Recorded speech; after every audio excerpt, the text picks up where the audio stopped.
we will be having our poverty team.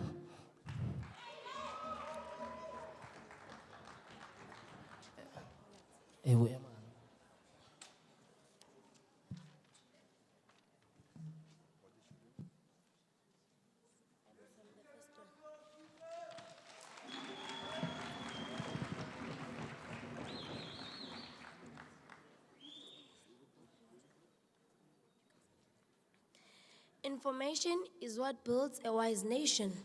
Those words were quoted from the late Black president. Okay.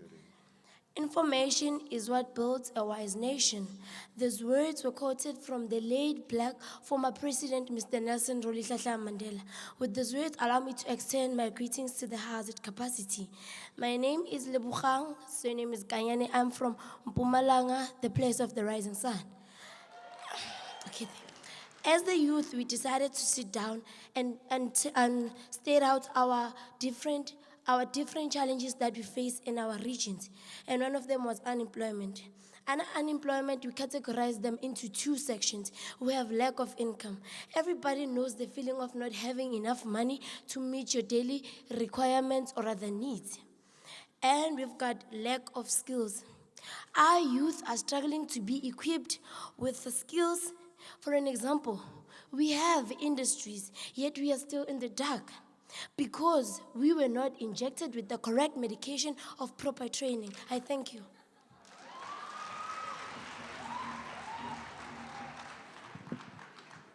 Good morning, everyone.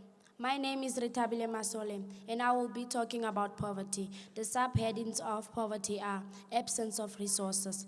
We all know that our country is rich with resources, yet these resources have been utilized by foreign countries, e.g., we do more imports and less exports, for instance, our diamonds. Inequality and the poverty. Our country has a very bad history, and that is a factor contributing to our poverty status. For an example, we can look now in South Africa. Our other areas are being developed and advanced, and others are not. Under blessers, we have lack of parental guidance. Our parents are failing us as the youth. Some parents allow their children to date blessers while they were supposed to be warning them about the dangers of doing that, and while they are enjoying the financial benefit that they get from their children. Thank you.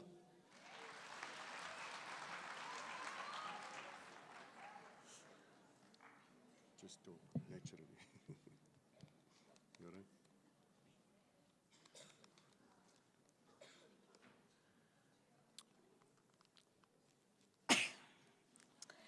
Molweni, Dumelani, good morning. My name is Dawood Skippers. I'm all the way from the Western Cape. And I'll be talking about the rights due to the challenges that we as a group decided. Okay, to begin with, we as youth have the right to education. Okay, because the first point that we stated is unemployment. When you're unemployed, if you are uneducated, how will you be able to be employed? Then we have the next thing, that is, you have the right to housing and shelter. But if you don't have money, you are unemployed, how will you be able to afford a home? Then we say that we have the right to information. Yes, we have. In some countries, we have libraries and places that are stated there so that we can gain information.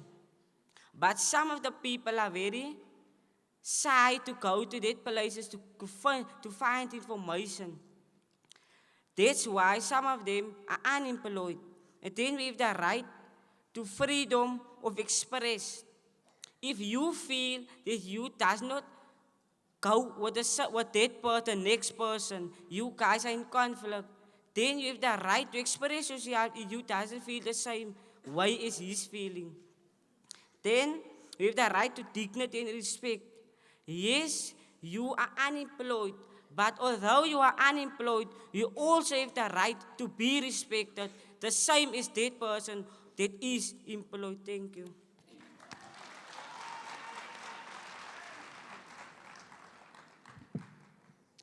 Good morning, ladies and gentlemen.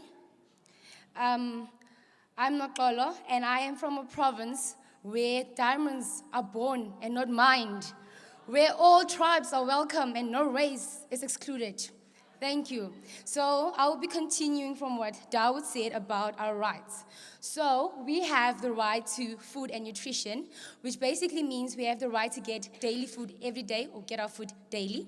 And then moving on, we have the right to social security and grants. So what I mean is that we have the right to be given money by the government, sponsored, to all the families that live within our society.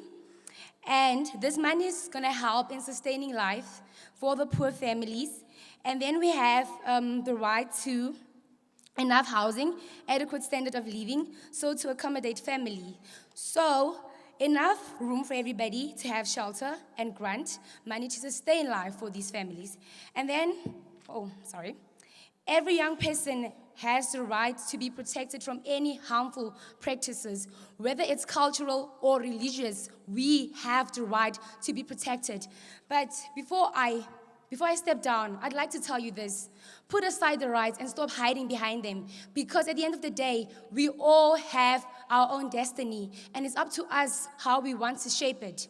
I believe that if we stand together as young people and we become entrepreneurs, create job opportunities for other young people out there who aren't as privileged as we are, we can make a change. But it starts with me and you. Remember, you win or lose by the way you choose. So decide wisely.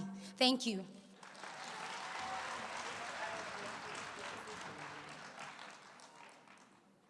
Greetings to the House at large. Standing right in front of you, it's Yamgela Nguye from the Eastern Cape.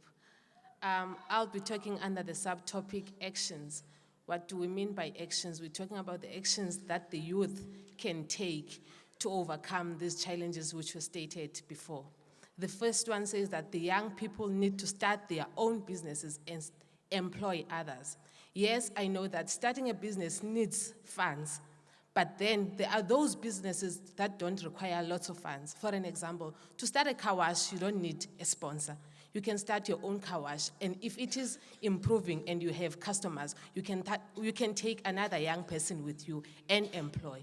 Secondly, the government needs to start implementing training centers for the unskilled people. What do I mean by that? Well, we all know that we are not all academically given. There are those people who have skills, but then they do not have the places to go there and showcase their skills. Then if the government can implement those training centers where people are going to be sewing, knitting, and even doing art, they can make a living out of that. Lastly, ladies and gentlemen, the government and the private sectors need to work together in eliminating corruption. Well, we all know that it has to start at the top so that it can go locally, because corruption is starting with the government and the private sectors. If it can be eliminated there, it could also be eliminated in our local areas. I thank you.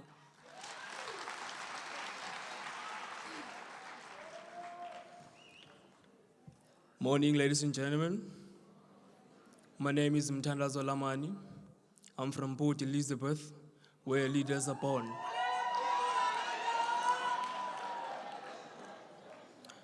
I'll be proceeding on what she said. We must be independent. We must not rely on the government. We must make a good choice of friends. We must not make friends with bad people. We must make friends with good people. People's gonna motivate you. People's gonna advise you. For example, maybe I want to start a company. My friends have to advise me about the strength, the weaknesses, the opportunities, and the threats, which is the SWOT analysis of the business. You must believe in yourself. Be self-confident. I'd like to leave you with this. Life. Life is the most difficult exam. People fail not because they are dumb.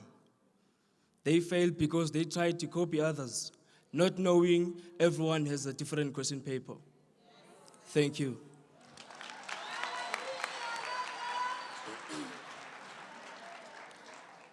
Greetings to all.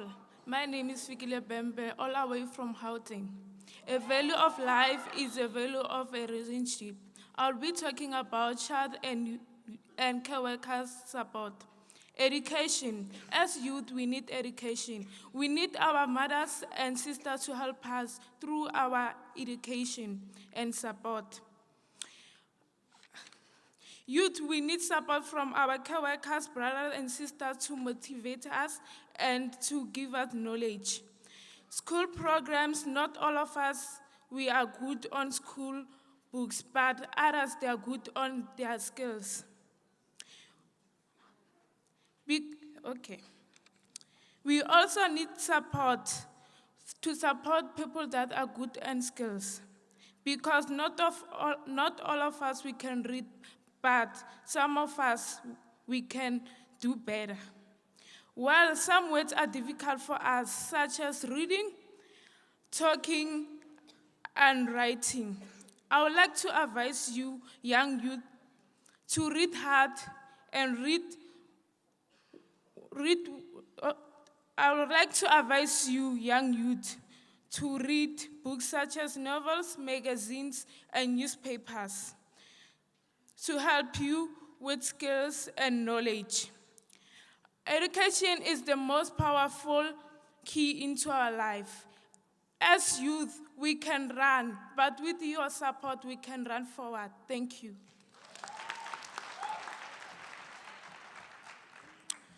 Good morning, ladies and gentlemen. My name is Jason Jacobs from Port Elizabeth.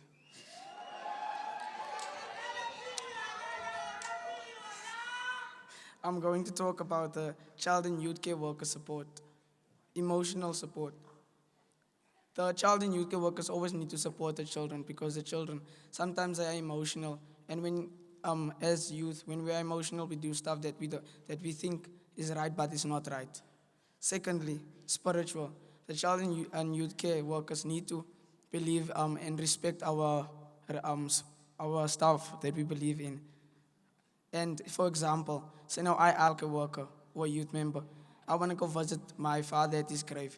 Even if he doesn't believe my opinion, he still has to respect it and go with me there. Second thing, the IDP, Individual Development Plan. It is a multidisciplinary team. It means when the child and youth care workers or a social worker looks at your weak point and your strong point, and then they're going to try to see, okay, what are you good at? They're gonna encourage you to do better in what you're good at. And then your weak point, they're going to encourage you also to do better in it, because when the time comes when you have to do it, then you will think, let me at least try even if I can't do it. Thank you.